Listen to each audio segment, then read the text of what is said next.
So, ayan na nga guys, simutin natin tong aking mga lotion, 4 na peraso.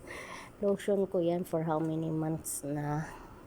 Hindi pa tayo nakakalabas ulit, kaya hindi tayo makapamili. Alam nyo naman, matanda yung alaga ko. Tapos, wala akong kasama lagi lalabas kasi tuwing Huwebes at saka Biyernes lang sila napunta dito.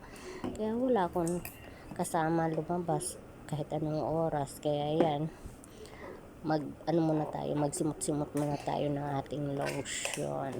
Kasi ewan ko ba, ang dry ng balat dito sa hindi ko alam kung sa tubig. Tapos tinataghawat talaga ako guys, pero ang inaano ko talaga yung sa balat ko kasi parang makati siya, parang nangangati ako. Ewan ko kung ako lang ba. Comment nyo nga kung nangangati din ba kayo dito sa abroad pag hindi naglo-lotion, nagda-dry yung balat, ganyan, parang nagkakaliskis ganyan.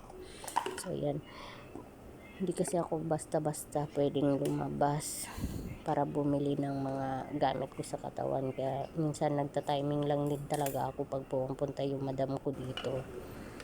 Yan, kaya marami pa kasi itong laman guys, tingnan nyo, diba? Marami pa itong laman, kaya sinisimot-simot ko talaga kasi sayang din naman.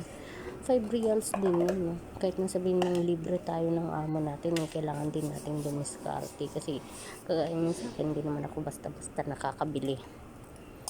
Kaya ayan, so simot-simotin lang natin. Tapos yung vitamin C na yan guys, i-try nyo yan pag nakita nyo sa kamsa-kamsa.